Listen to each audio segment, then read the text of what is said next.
Caros amigos, nós damos continuidade ao nosso comentário sobre o Catecismo da Igreja Católica e, tendo terminado a introdução, o prólogo, nós vamos passar à primeira parte que trata da profissão de fé. A primeira página do Catecismo mostra uma gravura tirada das catacumbas de Priscila, que mostra o mistério central da fé cristã, que é a encarnação de Cristo. Se trata, portanto, da entrada de Deus na nossa história. Deus se faz um conosco na nossa natureza humana e em Cristo, o que nós chamamos na teologia de união hipostática, une definitivamente a natureza divina, a natureza humana, na pessoa de Jesus. Mas esse é o coração da nossa fé, portanto não é somente um comentário doutrinal, mas o catecismo, ao falar da fé, tem a ideia, tem a urgência de apontar para um encontro, que é um encontro com Jesus. A fé, portanto, mais do que outra coisa, é um encontro com Jesus. Então falamos da profissão de fé. Na primeira sessão desta primeira parte do catecismo, nós vemos um comentário ao verbo crer. Eu creio, nós cremos. E a Igreja assim nos fala através do catecismo. Quando professamos a nossa fé, começamos dizendo eu creio ou nós cremos. Por isso, antes de expor a fé da Igreja, tal como é confessada no credo, ou celebrada na liturgia, vivida na prática dos mandamentos e na oração, perguntamos-nos o que significa crer. A fé, diz o catecismo, é a resposta do homem a Deus que se revela e a ele se doa, trazendo ao mesmo tempo uma luz superabundante ao homem em busca do sentido último de sua vida. Por isso, vamos considerar primeiro esta busca do homem, capítulo 1 dessa primeira sessão, e em seguida a revelação divina pela qual Deus se apresenta ao homem, capítulo 2. Finalmente, a resposta da fé, capítulo 3.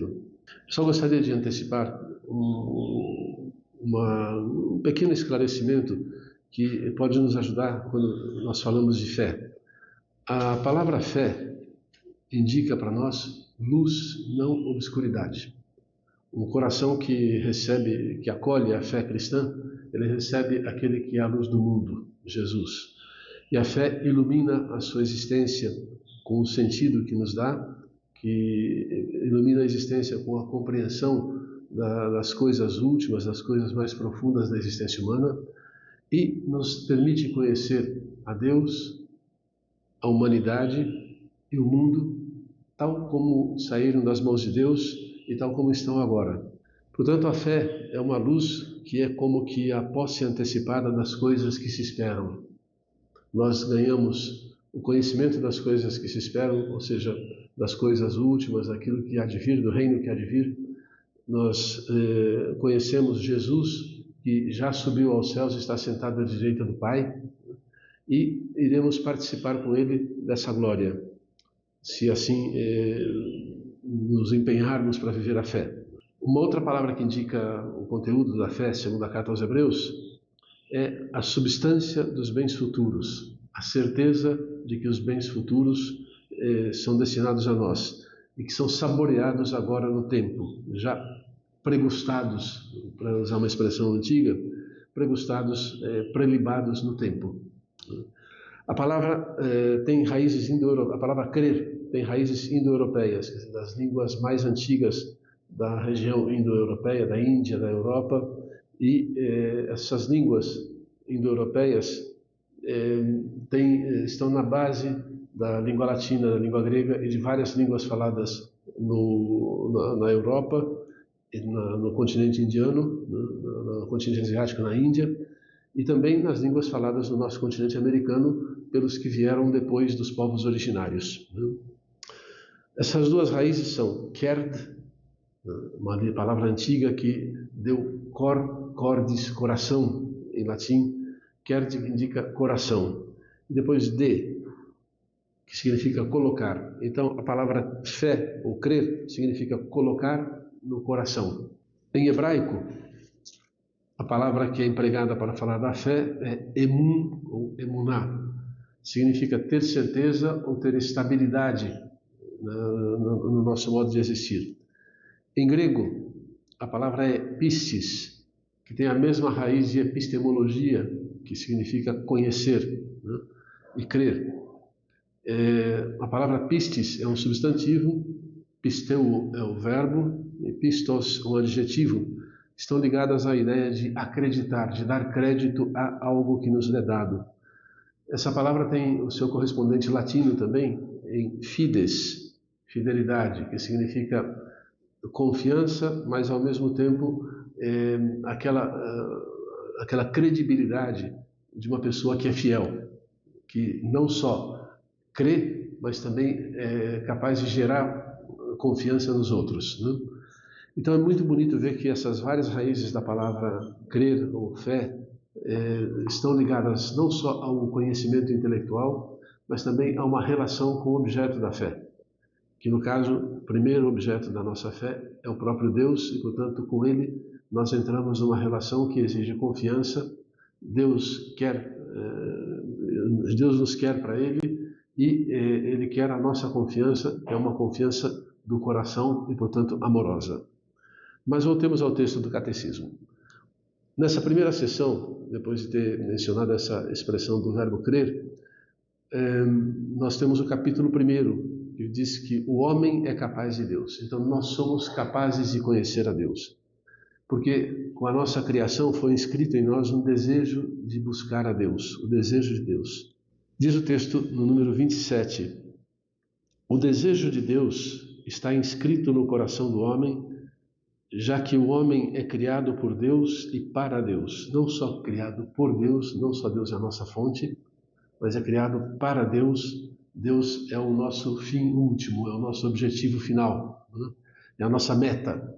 Nós queremos chegar à intimidade com Ele plena e sem nenhuma dificuldade, sem nenhum filtro, sem nada que se interpode entre nós e Deus, né? Agora, no tempo, nós precisamos de das mediações dos sinais e da revelação divina. Quando nós somos chamados desta vida para a nossa Páscoa eterna, então não haverá mais necessidade dessas mediações, porque veremos a Deus como Ele é. Continua o Catecismo. Deus não cessa de atrair o homem a si, e somente em Deus o homem há de encontrar a verdade e a felicidade que não cessa de procurar. O homem tem um desejo ardente e, portanto, procura ardentemente a Deus, a sua felicidade, e por detrás da felicidade, a única felicidade verdadeira, está Deus. Deus que nos dá a perfeita realização da nossa vocação. E por outro lado, assim como nós buscamos a Deus, porque Deus colocou esse desejo dentro de nós, Deus nos busca ardentemente. É bonito lembrar da parábola do filho pródigo, né? O filho que saiu das entranhas, das entranhas do pai, né? Como se costuma dizer nas Escrituras, o pai fica na porta da casa esperando.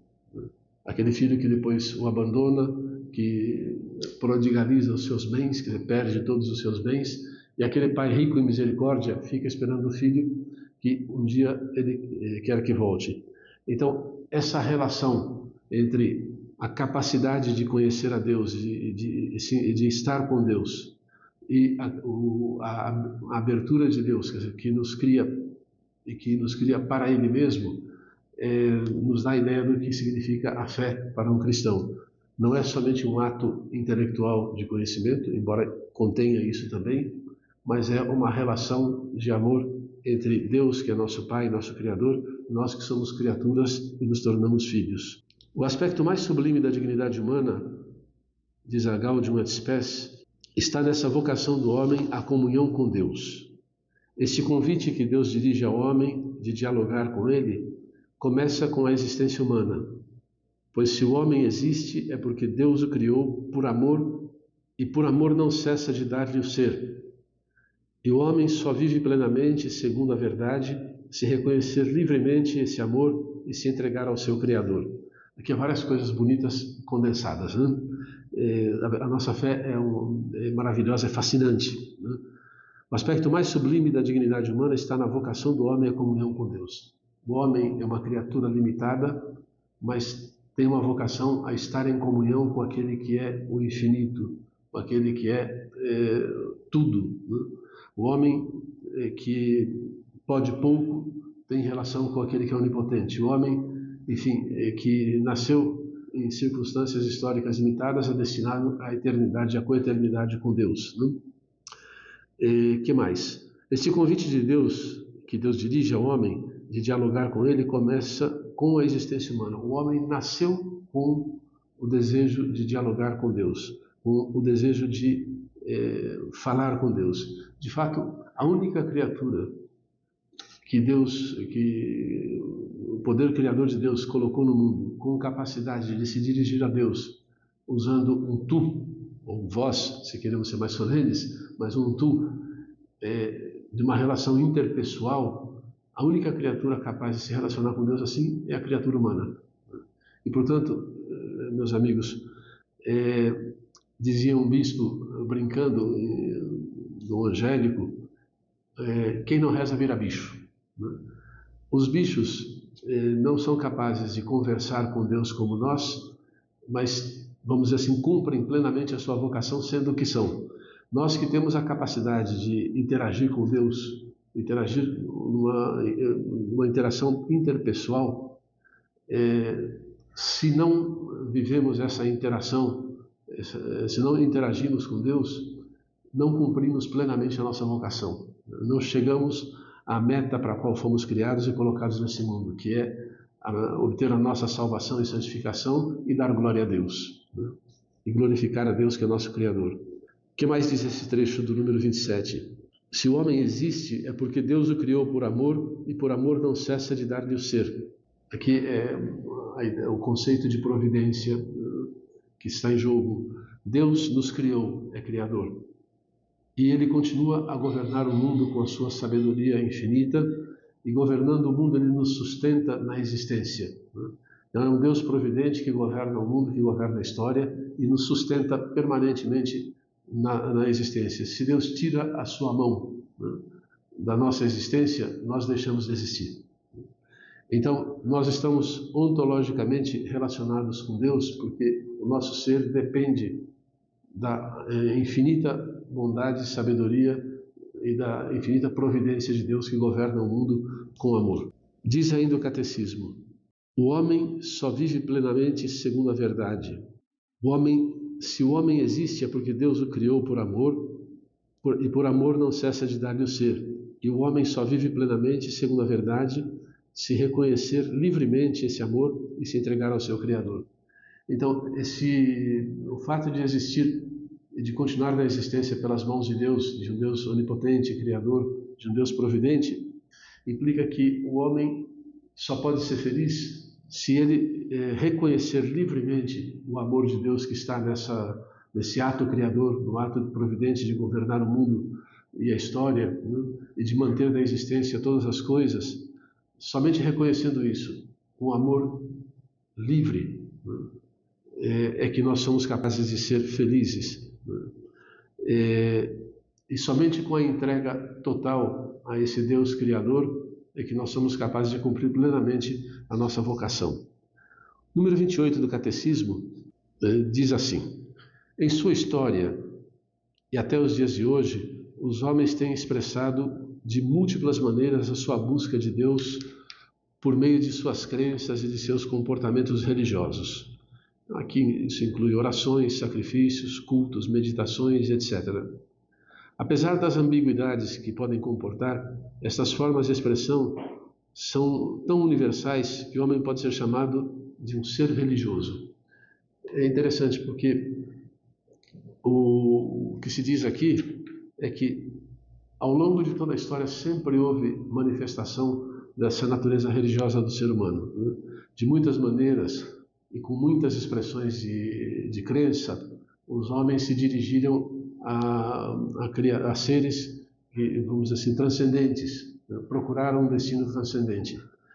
Isso, de modo mais ou menos compatível com a verdade revelada, mostra, sim, em todo caso, uma verdade sobre o ser humano, que em todos os tempos, em todos os lugares, há sempre um desejo de uma transcendência sobre a própria condição humana de tal modo que nós somos criados para sermos mais do que aquilo que nós somos agora.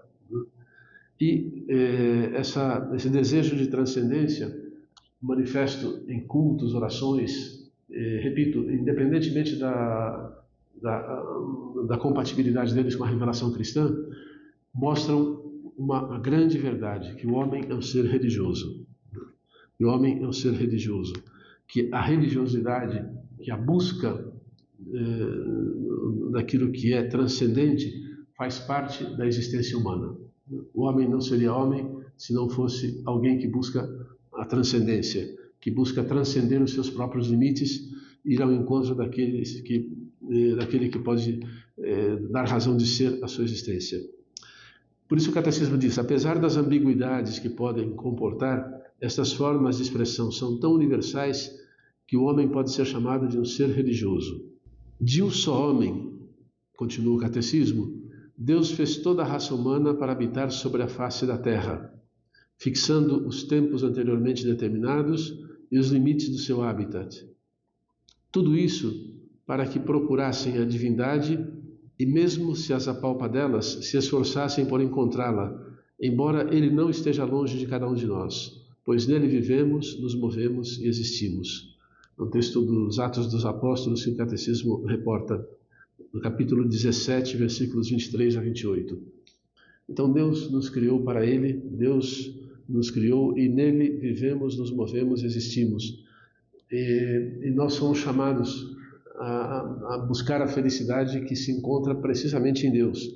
E o Catecismo nos diz que tudo o que procurassem, tudo isso para que procurassem a divindade, mesmo se as apalpa delas. E a história humana não é nada mais nada menos do que isso, procurar a divindade. Mesmo nas vicissitudes mais humanas, mais corriqueiras, nós buscamos alguma transcendência. Buscamos com sede de sentido todas as coisas e buscamos as apalpa delas. Não temos a certeza das coisas. Deus não está longe de nós.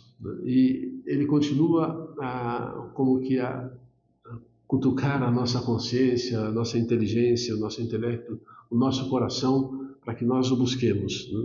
No número 29, se diz assim: mas esta união íntima e vital com Deus, de que fala a Gaudium et Spes, uma constituição pastoral do Concílio Vaticano II, esta união íntima e vital com Deus pode ser esquecida, ignorada e até rejeitada explicitamente pelo homem. Tais atitudes podem ter origens muito diversas: a revolta contra o mal no mundo, a ignorância ou a indiferença religiosas, as preocupações com as coisas do mundo e as suas riquezas, o mau exemplo dos crentes, as correntes de pensamentos hostis à religião e, finalmente, essa atitude do homem pecador que, por medo, se esconde diante de Deus e foge diante do seu chamado. Aqui nós vemos nesse número 29 a explicação da existência de pessoas que rejeitam a união íntima e vital com Deus. Sim, Deus existe, mas Deus sublunária não cura. Deus não cuida das coisas debaixo da lua, diziam os antigos. Então é um Deus indiferente à nossa história, às nossas preocupações.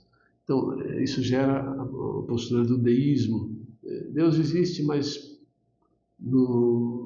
nada lhe importa das nossas vicissitudes terrenas. Quando nós nos deparamos com a existência do mal, com crueldades humanas, com atos de desumanidade, com, enfim, toda a sorte de crueldade de que o homem também é capaz, então passa-se a se perguntar: se Deus é tão bom, por que existe isso? Se Deus é tão bom, por que as crianças morrem na guerra? Se Deus existe, por que acontecem as guerras?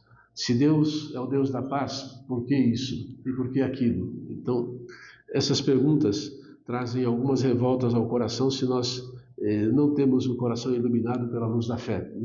Há outras razões também para que nos afastemos de Deus. É que nós procuremos, no cuidado das coisas do mundo, diz o texto aqui, e com as riquezas, nós coloquemos a nossa felicidade nessas coisas, em vez de colocá-las em Deus. É o que poderíamos chamar de idolatria das coisas.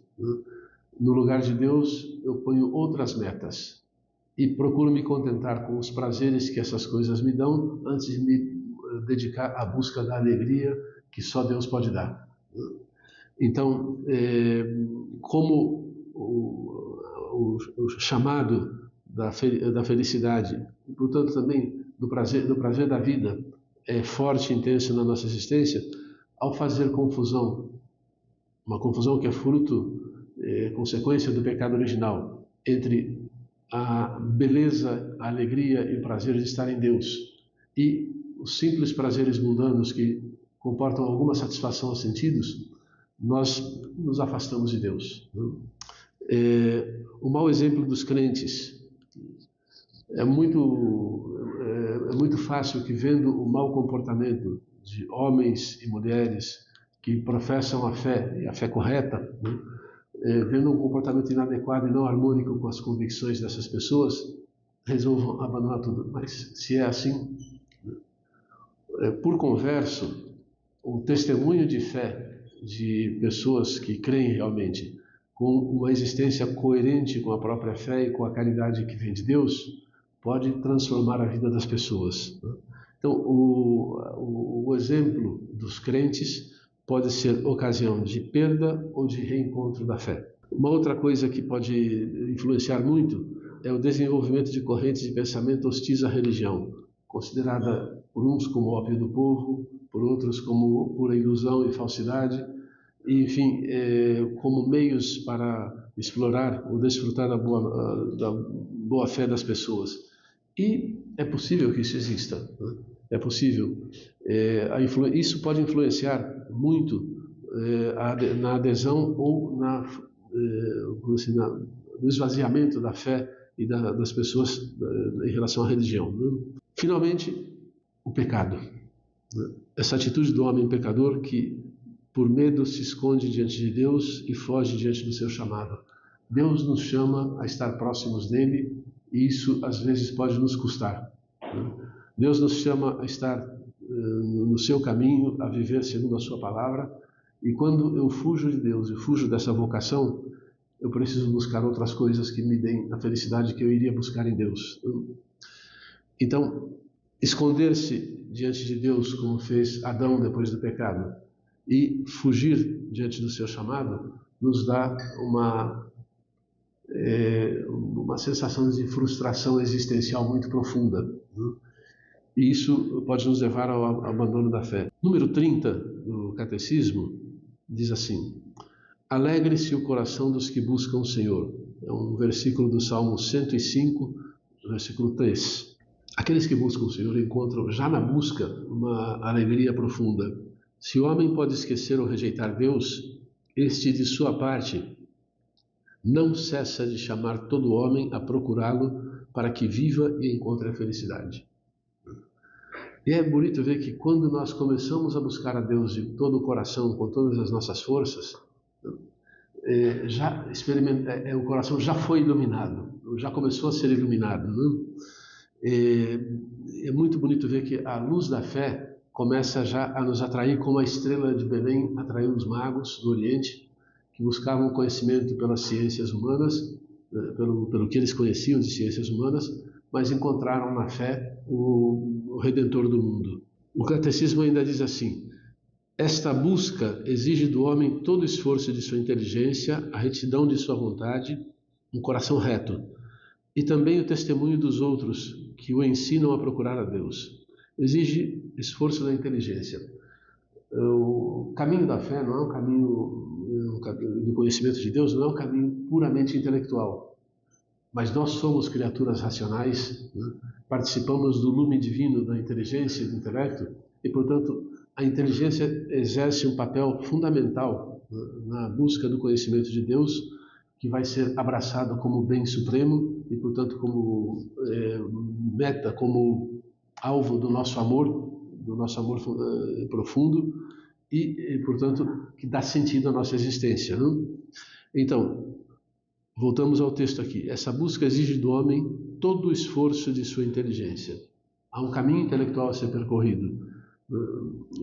Cada pessoa no lugar onde se encontra, vai aplicar a sua inteligência na busca das coisas de Deus, na via para o conhecimento de Deus. A retidão de sua vontade. Eu tenho que querer Deus porque quero Deus.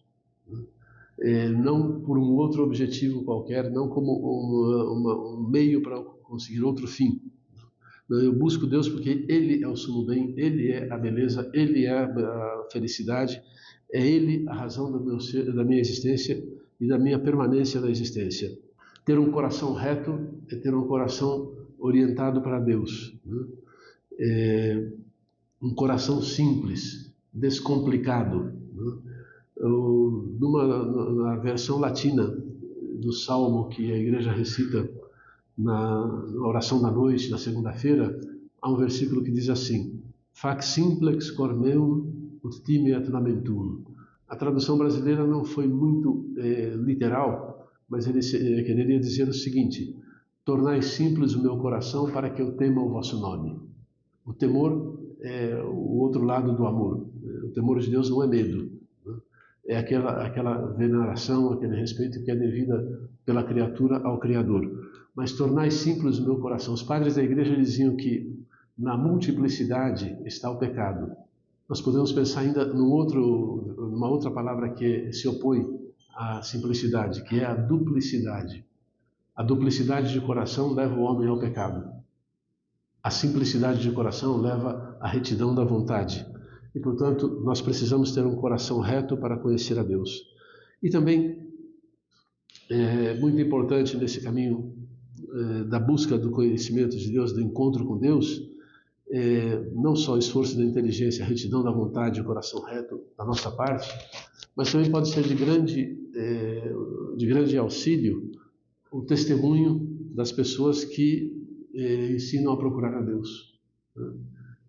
Nós não vivemos sozinhos na existência, na busca da nossa fé, do nosso encontro com o Senhor. Essa busca a fazemos em comunhão com outras pessoas. Passo a ler aqui um outro texto de Santo Agostinho das Confissões, que é muito bonito, para encerrar essa nossa parte de hoje, com um breve comentário desse texto. Santo Agostinho foi um homem que buscou a verdade com todas as suas forças, com todo o seu ser, e Deus lhe deu a graça de encontrar a verdade depois de ele ter perambulado por muitos lugares onde a verdade era falseada por meias verdades ou mentiras completas, né? E por filosofias que não eram compatíveis com a unicidade de Deus e a onipotência de Deus. Diz Santo Agostinho, e leio o texto tal como ele escreveu: Vós sois grande, Senhor, e altamente digno de louvor. Grande é o vosso poder, e a vossa sabedoria não tem medida. E o homem, pequena parcela da vossa criação, pretende louvar-vos. Precisamente o homem que, revestido da sua condição mortal, traz em si o testemunho de seu pecado e de que resistis aos soberbos. A despeito de tudo, o homem, pequena parcela da vossa criação, quer louvar-vos. Vós mesmo o incitais a isso, fazendo com que ele encontre suas delícias no vosso louvor, porque nos fizestes para vós, e o nosso coração não descansa enquanto não repousar em vós. Santo Agostinho, com a sua genialidade, escreve isso num latim delicioso, mas essa tradução respeita bem o pensamento desse grande homem da Igreja Católica, talvez uma das mentes mais lúcidas e brilhantes de toda a história da Igreja, juntamente com Santo Tomás e alguns outros grandes homens da filosofia e da teologia. Mas o que é que ele diz assim? Ele, dirigindo-se a Deus, ele diz que essa pequena criatura deseja adorar a Deus, deseja louvar a Deus. E mesmo tendo o pecado, né, ela se sente chamada a louvar a Deus, pretende louvar a Deus, porque o próprio Deus incita no coração do homem o louvor. Diz assim: vós mesmo o incitais a isto, fazendo com que ele encontre suas delícias no louvor. Deus nos dá o prazer, as delícias do louvor. Se nós procuramos o louvor de Deus, se nós vivemos para louvar a Deus, Ele nos faz sentir as delícias do louvor. E aí Santo Agostinho nos dá essa frase que é lapidar e que já nos fez meditar muitas vezes e que fez correr na igreja, na história da igreja, na história da santidade, rios de tinta para meditar sobre esse mistério. Porque nos fizestes para vós e o nosso coração não descansa enquanto não repousar em vós. É muito bonito ver que esse desejo de Deus foi colocado e escrito no nosso coração, e repetindo essa frase de Santo Agostinho, nós podemos louvá-lo agora para finalizar esse encontro. Porque nos fizestes para vós, Senhor, e o nosso coração não descansa enquanto não repousar em vós. Um grande abraço a todos, a minha bênção, e que Deus nos abençoe na leitura e no conhecimento do nosso tesouro, que é o Catecismo da Igreja Católica.